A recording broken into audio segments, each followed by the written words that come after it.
Hello world, I'm Kronos. Welcome back. Today, well, we're back outside, first of all, which is the best part. It's raining again, and the birds are chirping. So, what else can we ask for? Everything is great. Uh,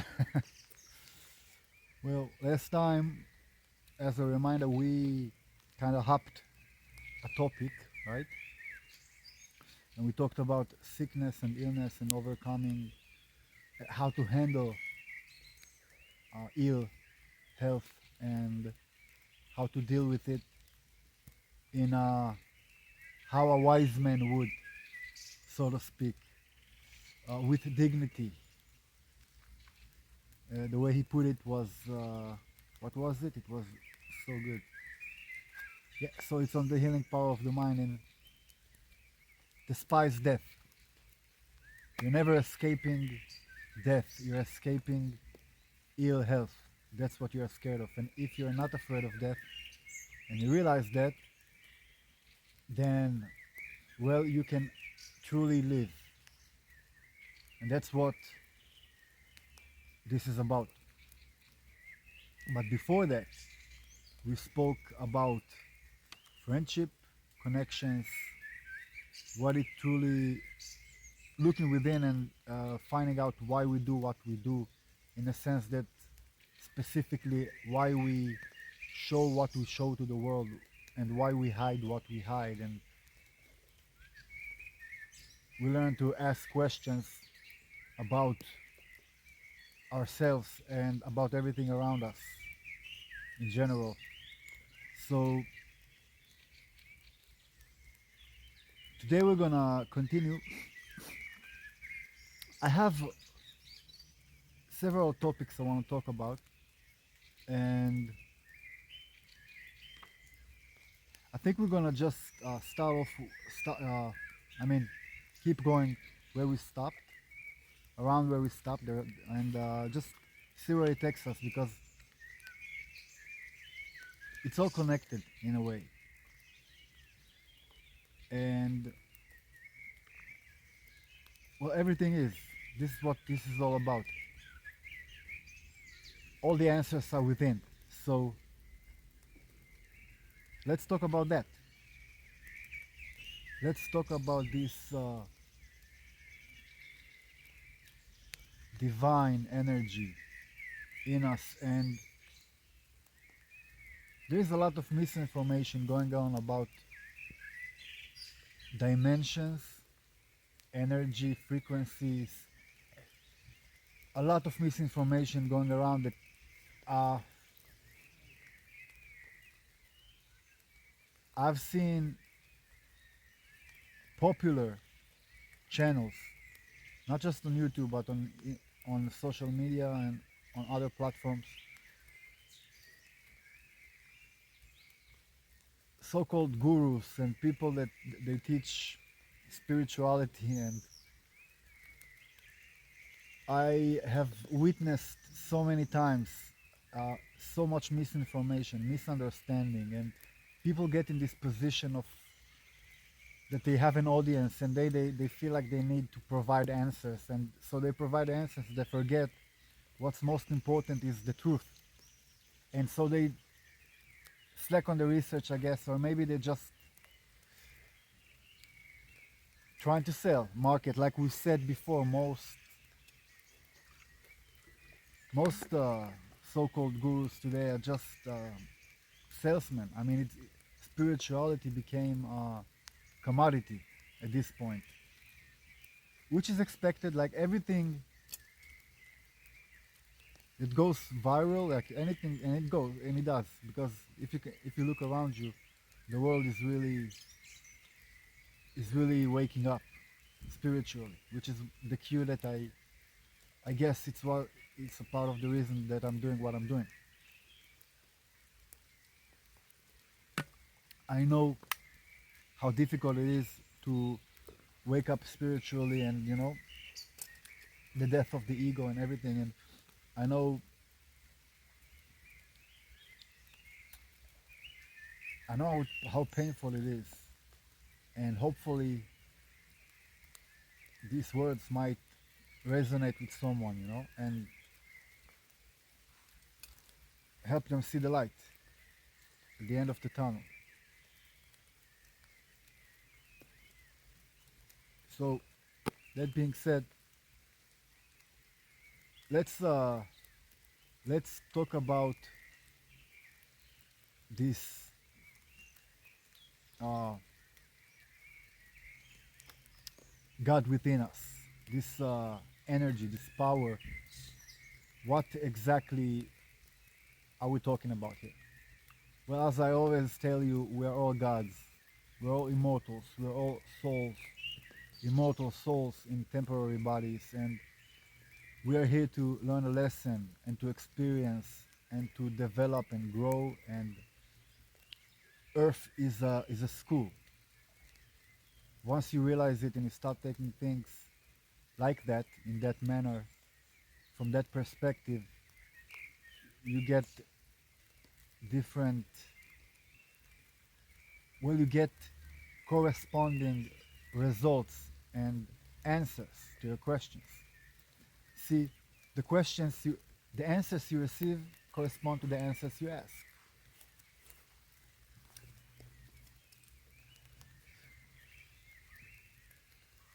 If I ask you what color your shoes are, I'll get a color, right? I'll get black, red, white. If I ask you if they're comfortable, I'll get a different answer. They aren't. Uh, the point is, whatever you ask, that's the answer you're going to receive. And we many times ask the wrong questions. And sometimes the question is why, sometimes it's what, sometimes it's how. But, and let me be precise, so I'm trying to be careful with my words. But I believe the most the most important, I shouldn't say, well, the most basic, the starting question, I should say, should be why. I believe that's the fundamental question, the first question. For example, let me give you an example.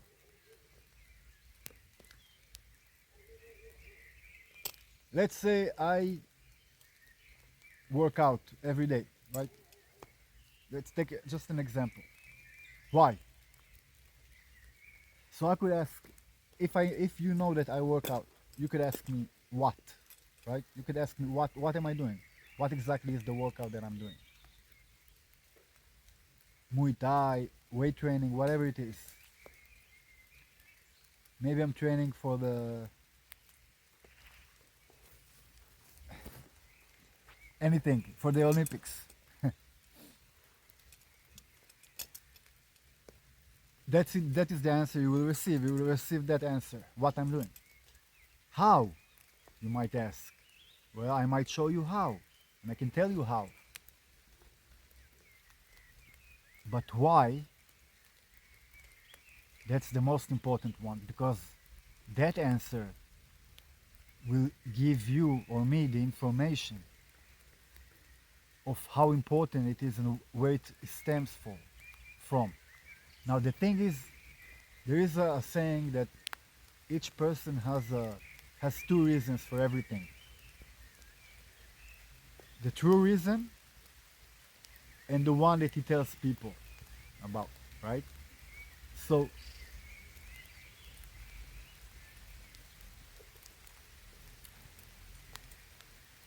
if you're honest with yourself, you know the real answer. You might still not give that answer, the true answer to people, maybe. But if you're untrue to yourself, if you're dishonest with your own self and you don't know yourself, you're lying to yourself first, and then inevitably you're gonna lie to other people about that. It doesn't have to. It doesn't have to have a ill intent. It doesn't have to mean you're not a bad person for it. just means that you don't know yourself. So ignorance is a bliss sometimes, but sometimes it's not. And that's why it's so important to ask the questions. First, ask them yourself. So if I do Muay Thai, why do I do Muay Thai? If you you love coffee, you can't. Some people say they cannot wake up without coffee. Well, just as an example, first of all, that's a limiting belief. Once you say it, you create it. So if you say I can't wake up in the morning without coffee, your whole body, your whole being listens to your mind, to your consciousness. So when you say that, you create it, and then you will feel tired in the morning. If you don't drink your coffee, you will be tired, for sure. It's a placebo effect, which is a funny term because placebo effect is very real. It's not like it's a fake effect that people have when you lie to them and you persuade them that something. It is actually real because if you truly believe something, it will be so. And that connects us to exactly what we're talking about, the God within us. Once you realize that it first starts within and then comes out, for example, if I want to create, let me give you an example. You want to create something, you want to create a song. Well, first you have to uh, prepare, you have to have the thought, right? First you have to have the urge, you have to,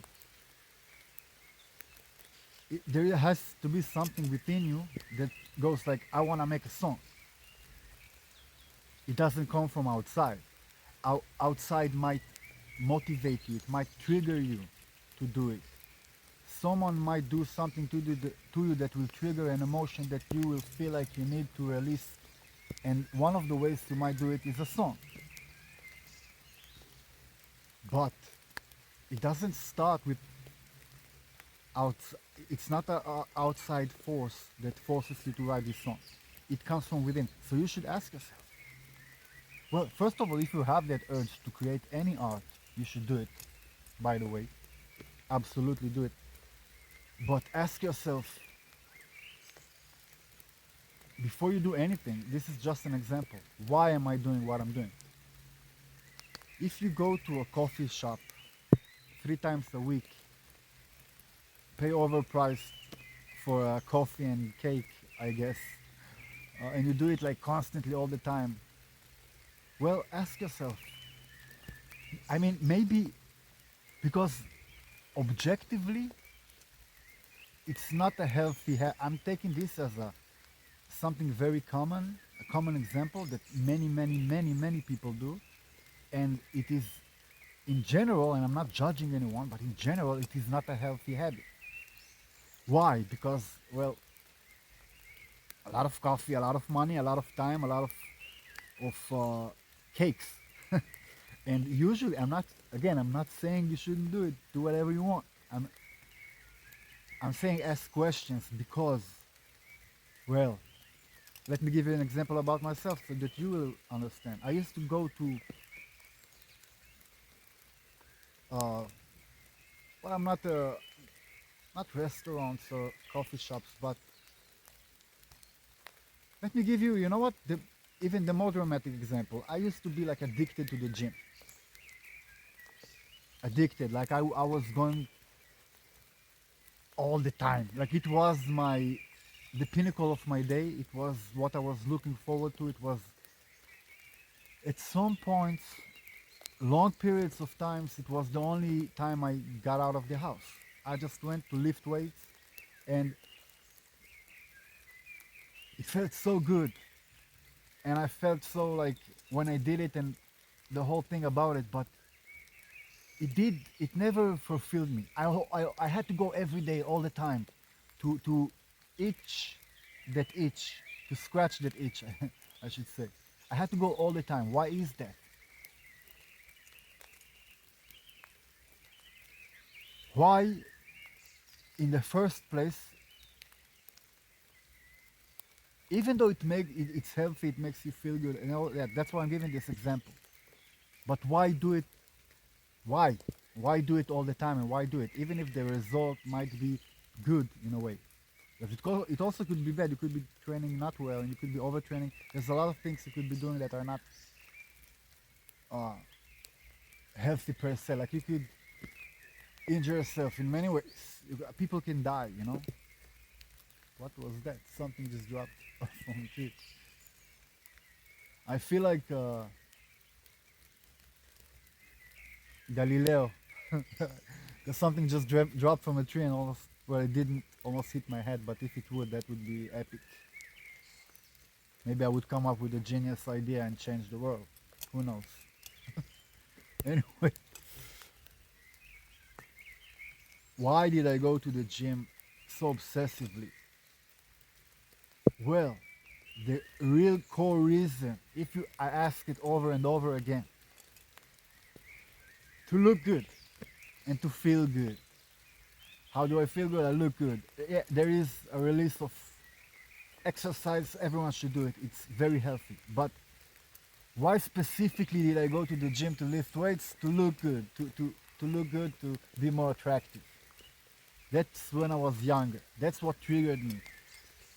A good way to look at to ask this question is ask yourself back in the day when I started out, why did I do it? You could get because you could have maybe you started for the right reasons and maybe it changed. Or maybe you started for the wrong reasons and then it changed.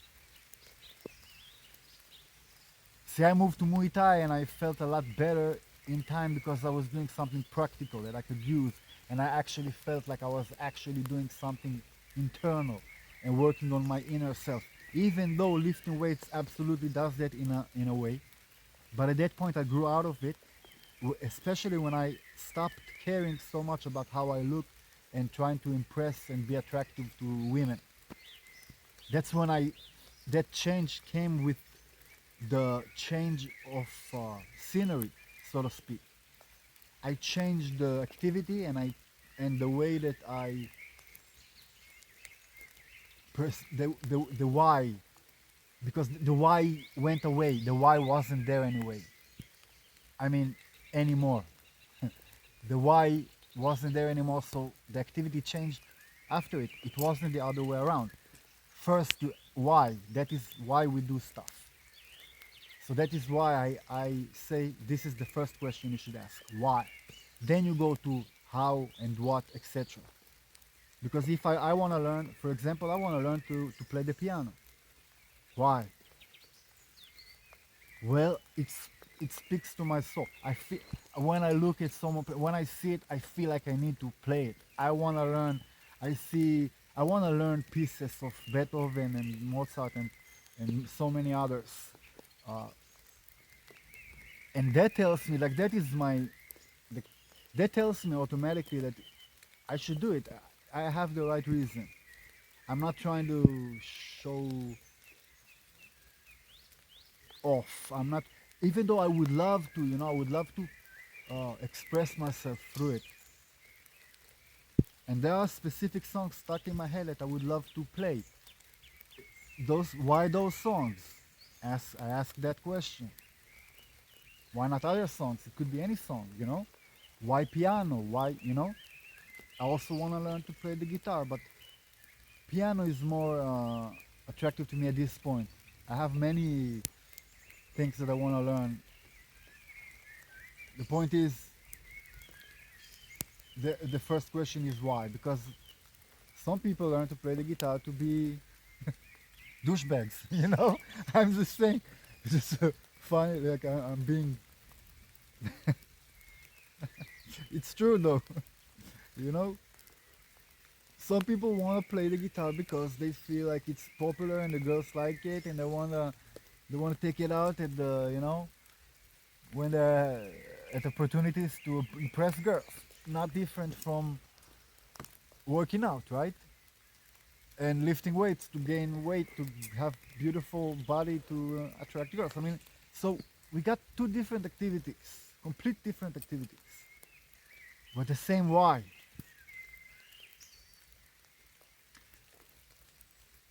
And I want you to take that even further, because let's take it even further. I want you to, let's take it even further than that. Because once we understand what drives us, then only we can change it. And so many of us, we are so alike in that manner, because ultimately we all want the same thing. And when we just, let me, we all want the same things. We just have different ways of achieving them according to our, well, personality, but also surrounding, upbringing, what we're exposed to, everything around us. But it starts, first of all, it starts within you. If you don't have this, anyone can be molded psychologically and act in a different way than he would years ago or a while ago. Like, people will change, but not, their core self will not change. Everything around might. Their psychology, the reason why they do stuff as they grow might change. But their core self doesn't. So let me give you what I mean by that. If I have a temperament, a bad temperament, I might go to learn how to fight to release that. I might also go learn guitar, like we said. I might also learn, go be a woodcutter. I might go do some. I might go to a spa a lot, like every day. Like, there's many ways to, many different ways to achieve the same. We all chase the same goals, the same inner feelings. We use different ways. Let me give you different ways to achieve it. Let me give you a even crazier example, just so you see the contrast. I could be looking for self-worth. I could be lacking self-worth, and maybe people don't give me the respect that I feel that I deserve, and maybe I feel like, maybe I'm mad about it because I have this temperament and I grew up and I held this anger inside my entire life, and I'm growing up and I feel like the world mistreats me and I'm angry about it and I want to do something about it. I could be going to complete different routes. Let me give you the example. One route, I might go and study real hard and become like a doctor. Although you know how I feel about doctors. This is just for the example. I might be a real doctor, someone who truly heals people. But no, you know what? Let's forget that. Let's say I'm becoming like a real AI, like technological giant. I start my own business. I work really hard and I start a very high tech business and I make a lot of money, and now I have people that have to do what I say, right? And I'm the one with the power and the money, and I can tell people what to do, and people have to respect and have to listen to what I say, because my inner child lacks that. The person I was when I was a child, I lacked that, and I never stopped and asked why. I'm just running on auto and looking for that feeling, and that's the way that I found to it. So now I'm getting my value. I'm getting that, but it will never feel inside. It will never feel with an eye.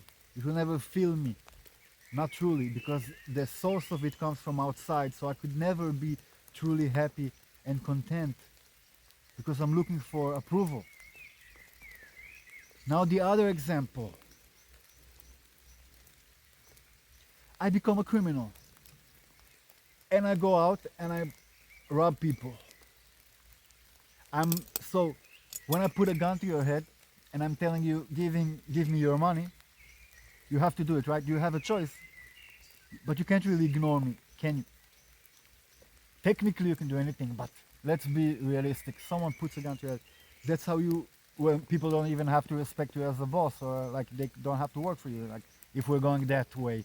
The point is, I put a gun to your head, you have to do what I say, you have to listen to me. I put you like, so I demand my value, I demand that you pay respect to me, I demand, and you have to do it. That's how I get this feeling of self-worth that the other guy went and started a business to get. But ultimately, when you understand that we're all searching for the same thing,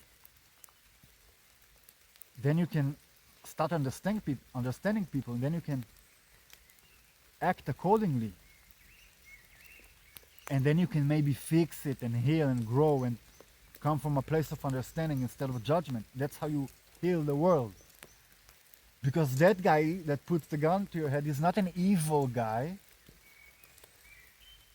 He's a lost soul. That's the difference. Not evil, lost. Not saying there isn't any evil in the world. Even though if we take it to the ultimate source, there isn't really. But I'm not gonna go there. That's too deep. Today I read, speak with each person at the level that they can understand. That's not a condescending thing. It's if I'm speaking to a, if you're speaking to a broader audience, you don't know. You get all the range, so you have to be careful. And I'm not down talking on anyone, of course. I mean, if you're talking to a 6-year-old, obviously we all have different capabilities, and we're all good and worse at certain stuff, and we all have strengths and weaknesses. It doesn't. There is no judgment here. It just says that you should come from a place of trying to understand, to explain something in a way people will understand. So because you want them to understand, it comes from a positive place. So I'm trying to keep the level of, I'm trying to keep it simple, you know? That's what I'm saying, just so you, because there's levels to this.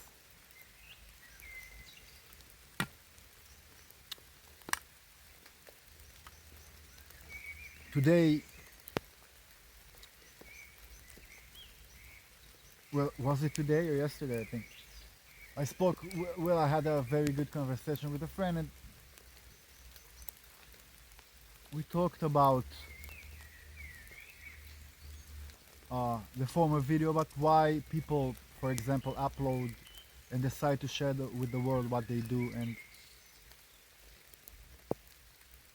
to ask these questions. And it was very nice because he doesn't have that quote-unquote problem, I would say.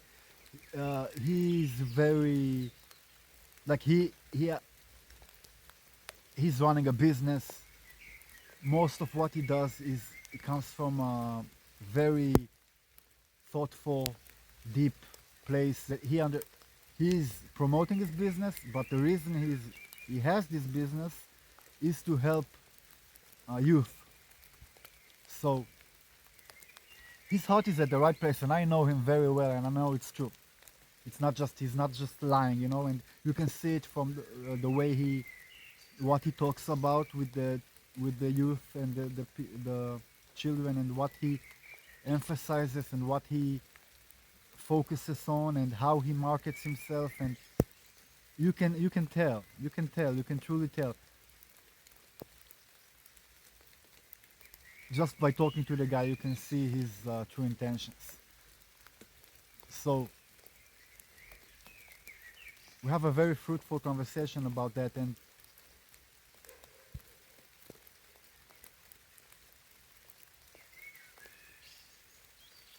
the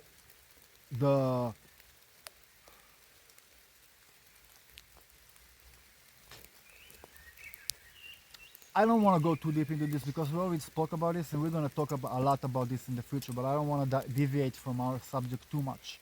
The point is, he was questioning why people, we were talking about, for example, married couple, which I'll connect the dots. So many people getting married for the wrong reasons, and act on like in this autopilot mode, pressure, you know, they feel like they need to do it. And we were to a few different weddings, and I'll just be blunt about it. It was obvious that the couple doesn't. It's obvious very quickly that it's not true love. You can tell very quickly by the way that the energy around people and how they behave and act and what they focus on when they speak to each other and when they speak about each other, if they truly do love each other. But and it, you have to be careful about that because you could be frustrated and like you could be mad and angry at someone and because you love them, so you have to be careful about that. But it is very obvious. Let me give you an example. When you go to a wedding and we gave both gave examples of you go to a wedding of a friend, for example, and well, they a week ago they almost broke up, and now they're getting married.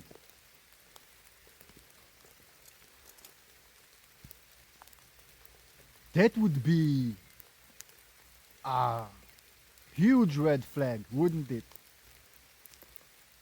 You're on the verge of breaking up and you decide to get married anyway. Why? We go back to the why. Obviously, there's something not working there. Like, obviously, there's something you need to work on before you take that commitment. We talked about how your friend, any friend, should first be of, you should first know him before he becomes your friend. Then, like, you should judge, quote unquote, the person before you insert them into your life, not after.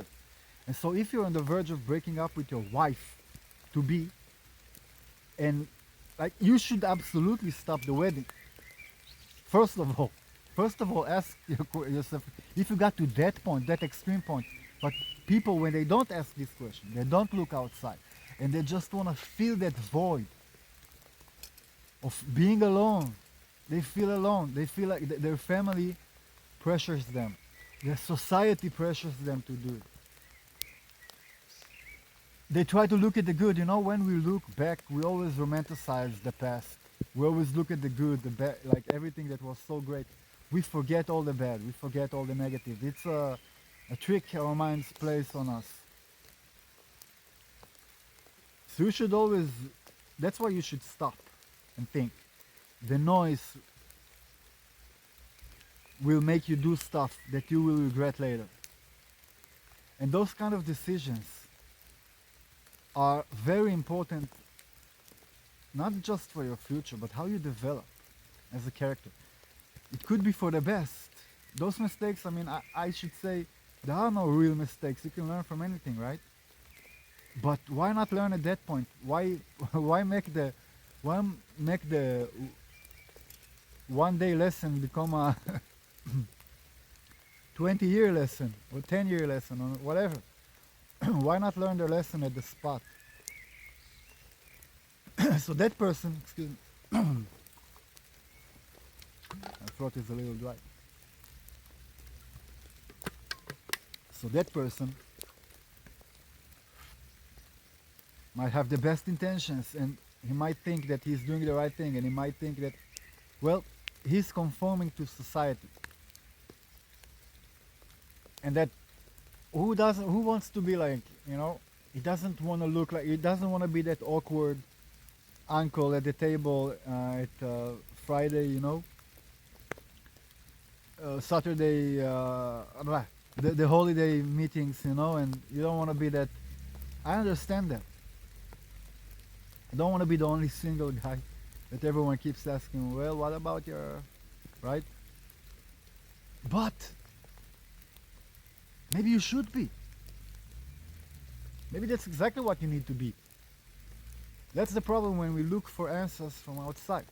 And I'm not saying don't listen to your loved ones, because you absolutely should. And when they criticize you and when they ask these questions, you should ask these questions yourself, especially when it comes from people that you know love you. Why am I alone?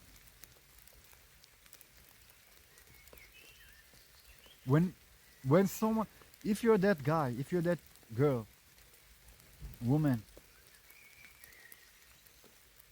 doesn't matter, and you're that quote unquote awkward, like if you're that person that the grandmas and uncles ask, what about a mate, what about a partner, all the time. Don't ignore it, don't avoid it, don't try to run from it, don't do anything to just give an answer. Don't try to don't bring like a random guy or a girl just so that people that they will not ask like that they will think that, oh yeah, that they will leave you alone. Don't do that. Ask yourself truly, why? Truly, why am I alone? Really, why am I alone? Maybe I truly want to be alone. Maybe there's stuff you need to work on. Maybe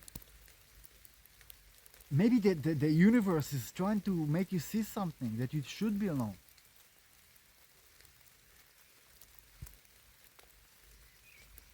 It could be what you need at that point. Maybe you need to be alone so that later, maybe the universe is preparing you for the best person. Maybe you're not ready yet for that person. You need to be alone so that you can facilitate and truly connect with the person that you're meant to be with. You don't know.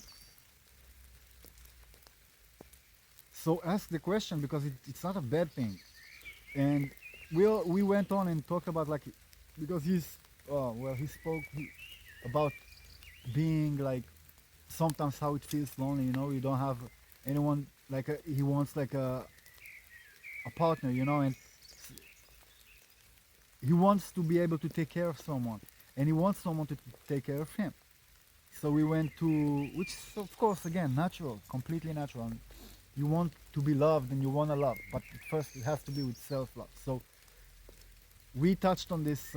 He said something about, I want to come home and like have a woman, like my woman, cook for me, and I want to show her the appreciation of her cooking for me. Like he goes beyond just, he doesn't want to be served. He wants a mutual. He wants to be able to take care of a woman emotionally, physically, and like work for her and provide for her, and at the same time be taken care of in the sense of like get love back in the sense of food, of comfort, of empathy, etc. Someone that will be there for him, that will be home, a constant, someone to come back to, someone to be there, that he will drive him to do what he does, to give him the power, the strength. And so he said, I sometimes it's like I hate cooking, like I don't I'm like I don't want to, like I want someone to do it for me, like I want a woman to do it for me. And I was like, and I told him, look, the way I see it is I love that I have to cook for myself, because then when I meet a woman and she cooks for me, I can truly appreciate what she does, the energy she puts behind it, the love she puts behind it, the time. And also when she does, I will, not only will I be able to appreciate it because of that, but also because I don't need her to do it. I don't require, I can cook for myself. But because she does it, I will I will appreciate it because I want to. Like I want to be, to appreciate. I want to show her, and I want to love what she makes. Like it's a different perspective. I don't want to do it. I don't want her to cook because I can't. I want to have the ability and still want it. You know what I'm saying? Maybe then we can also cook together from time to time. We could, like, you could. So I look at it as an opportunity. And I don't mind it because I'm growing. I'm learning to cook. Maybe I could cook for her, Actually, this is the truth. This is the truth. I feel like I don't know how to, like, me as an example, I can't cook for shit. But I learned a few recipes and they are killer. Like, since I moved to Europe and I started really cooking for myself, and I don't have my women around me like my grandma and my mom, and I love them so much, and I never truly appreciated all the food that they made for me, like so much food and such good food, so tasty, like truly appreciate, because you don't, like, I moved here and now I don't have it at all. And I have to cook for myself all the time, and I took it as a, first of all, a great opportunity to learn and to do something, learn a new skill. But also, looking back, I'm like, wow, they did so much for me, and the fact that the food was so tasty is so much more appreciated now, because it could be just, it's not just about doing something out of emotion. You could be cooking for your husband because you feel like you should be. No, you should be doing it because you love him, and you should be the same for the other way around too. Of course, the man should be doing everything in his possibility to make his girl happy, whichever she likes, whichever way she likes, and he should be doing it out of love, just the same way. So it could be, I don't know, it could be so many things: working overtime, taking extra care and of the kids, or like overthinking, doing other extra stuff to make her feel better. Maybe she's sick, or maybe like just being there, being that reliable source, that Stonehenge, that someone she can rely on, always being loyal. There is so many ways to show how you appreciate and love someone. Telling them that, making him feel that way.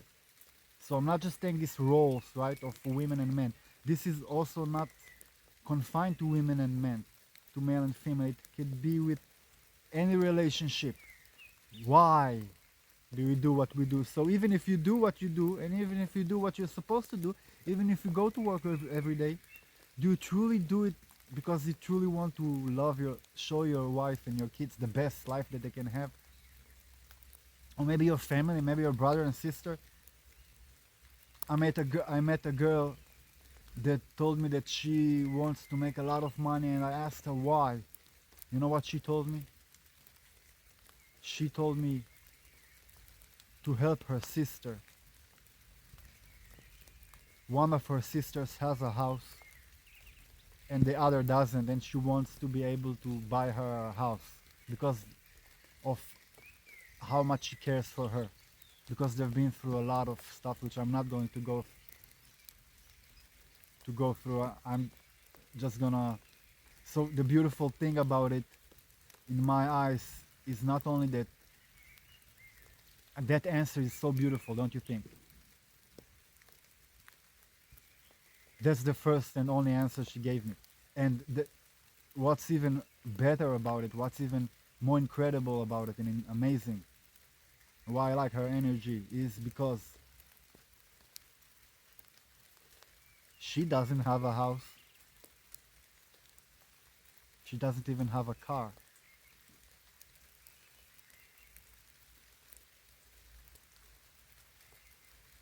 And she doesn't, and the first thing she said is she wants to buy one for her sister.